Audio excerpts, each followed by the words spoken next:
welcome back to Everyday with They. My name is Amanda, and this is my special guest, Joe, the die-hard Orioles fan. Amanda, thank you for having me on your show. Joe, as you know, we have a lot to discuss tonight. We have to talk about the future of the Boston Red Sox and the firing of Dave Dombrowski. Speaking of Dombrowski, what do you think were some of the best moves Dave Dombrowski did for the Red Sox? Well, being a die-hard Orioles fan, the great Orioles teams of the past were successful based on pitching and three-run homers. And I think that's what Dombrowski brought to the Red Sox, is great pitching. He acquired Sale and then signed David Price. Sale, I think, is one of the top 5 pitchers in baseball, given when he's healthy. And Price, I think he's one of the best postseason pitchers in baseball currently, and had 2 great outings during the World Series last year, and arguably should have been the MVP. I'll agree with you on pitching, maybe not so much on Sale. And what's wrong with Sale? I just think Sale's injury prone, and we've seen how he's performed this season, and unfortunately it probably cost us not going to playoffs and not winning another World Series ring. But let's talk about the good things Dombrowski did do. He did trade for Kimbrel, although some people think that he gave up too many big prospects in order to get Kimbrel here to the Red Sox. Another great thing Dombrowski did was signing J.D. Martinez. J.D. Martinez is a designated hitter. He's the heart of the offense, along Mookie Betts, Bogarts, and Devers. And I think they're great. There's where your 3-run homers come, with all those great hitters you got. Yeah. And on top of that, J.D. Martinez is a great asset to the Red Sox and Alex Cora. Speaking of Alex Cora, Dombrowski hired him. He brought us to the 2018 World Series, and he has a bicultural and bilingual baseball resume. So, I think that was a great choice on Dombrowski's part. Yeah, I do too. I think Cora, coming from the Red Sox, being a player, and I just think that it was a great choice for our team. Dombrowski, though, that's not his only great coaching move that he's made. When he was with the Marlins, he signed Jim Leyland to a contract, and Jim Leyland brought them to winning a World Series back in the early 2000s. So this is, not only is he bringing great pitching, great hitting, he's also bringing great managers to the Red Sox as well. Absolutely, and how can we forget that Alex Cora outperformed the Yankees bullpen with Barnes, Kelly, and Kimbrel? Joe, do you think the Red Sox made the right move in firing Dombrowski? Well, I'm going to say that he did, in 3 years, get us back to the World Series and win another championship. He did also win the Executive of the Year. And that he did. So that, those are 2 hard things to say. Why are you letting someone go after a year? Well, the team, after, he didn't do anything this past year. Didn't make any trades. All right, the team wasn't playing well. And when you're spending $200 million over the luxury tax, all right, then, and you're not making the playoffs, then something has to give. And unfortunately, he had a year left on his contract.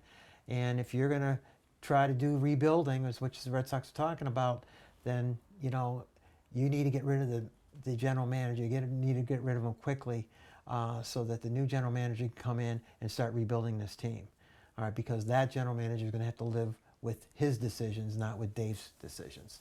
And those are going to be some tough decisions that this guy is coming into. But let's be real. Well, there's a lot of money that has to be found out where they're going to put it. All right, to get under the luxury tax. Yeah, well, here's what I think.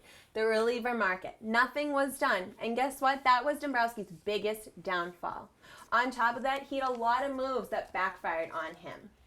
A week before baseball is supposed to start, he gets mega contracts to Bogarts and to Sale. I think Sale was a terrible choice. Like I said earlier, not a great season. Didn't play the second half of baseball last year, and he's injury prone with his left shoulder. He's a lefty pitcher. That's a big issue. On top of that, they gave Eovaldi $68 million for 4 years. Eovaldi's another one. How can you do that when he can't stay consistent performance-wise and he can't stay healthy? I think those are a lot of issues that Dombrowski faced, and He did nothing about it. Instead, he gave them more money. Well, coming from this city, right? A lot of people feel the same way. You know, he had to go, and I think the Red Sox made a great decision letting him go quickly, and before the season ended. Oh, I agree. And then on top of that, we lose Kimbrel and Kelly. What happened? When you lose both of them and you find no replacements, guess what? The 2019 bullpen suffered. So that leads to my next question. What do you think the difference is between Cherington and Dombrowski when it comes to building a winning franchise team? Well, let me start probably with the similarities. So they both won World Series with the Red Sox, right? They both, in that same year that they both won won Executive of the Year. So they got that in common, right? The other thing I think they have in common is that, you know, they both feel in building teams through the farm systems. Dombrowski did it with the Expos as being a player development, part of player development, and Cherington was a scout and worked his way up through the management ranks in the Red Sox. But I think the biggest difference is I think Dombrowski realized that to win quickly, you need to go through free agency, and he did that with the Marlins, and he did that with the Red Sox. He did get us a quick win, and I think that's the difference between the two. I think Cherington wants to build from within. Dombrowski wants to build, you know, through free agency to get the quick World Series ring. Well, we've seen Cherington try to build from within. He got Mookie Betts and Bogarts, and they were a big part of the 2018 World Series win, along with the big salary players like Sale, like Evaldi, like Martinez. But when the team comes crashing down and you spend all of John Henry's money, something's got to go. And that's why Dombrowski lost his job. He got 3 tries. 3 tries and he's out. Yeah, I agree. I agree with that. So, Joe, who do you think the next GM is going to be? And, well, we know that there's a lot of issues, but what struggles do you think this GM is going to face? Well, let's first off, that's going to be a tough question to answer. You know there's been a lot of GM names thrown out there. Yes, there have. All right, but I have mine. But what I first will say is that whoever this new GM is going to be, they're going to have to struggle with how to get rid of the luxury tax, right? And I think John Henry has already put out an edict that he wants to bring down the salary cap, cut salaries. All right, so that's going to be the biggest challenge this person has. The second thing is, what are they going to do with potentially signing Mookie Betts and holding on to Martinez? Well, they can do both. It's a possibility. It's going to be a very difficult possibility, but yeah, where there is a will, there's a way. And I've heard that one of them, they might sign one of them, but one of them's going to have to go. All right. If you think about if you're going to be salary cutting and trying to develop a team, that's going to be difficult. And then lastly, you know, whoever this is going to be, how long is it going to take for that person to build this team? All right, to become a winning team, because you know we are in title town, right? And we want the quick wins, and that's maybe why Dombrowski did so well, you know, as far as the spending the money was right. That he gave us those quick wins that this city loves. All right, but as far as who I think they should bring in is they had him once, and then he actually left and went back to California. Is Billy Beane.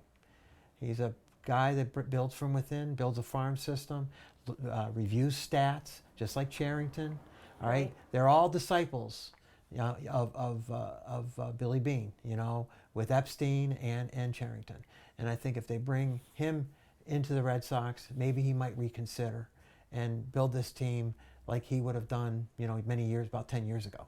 Well, with Mike Hazen off the board as he just signed a contract extension with the Diamondbacks for their general manager position, you know, could we, like you said, build from within? They have 2 general manager assistants. There is Eddie Romero and Mike O'Halloran. I really like Eddie Romero. Has expertise in scouting, and he was the advisor to Dave Dombrowski. Could we choose him, or should we go back in time? Yeah. And look at Theo Epstein. Right. So Let me ask you though, do you think Red Sox Nation is going to wait for this team to develop, or do you think they want this quick win like they did with Dombrowski? If they're true fans, they'll wait. We did go through the curse of the Bambino, and then in 2004, Theo Epstein did bring us to win. So that's why I think that he would be a great asset. He does like.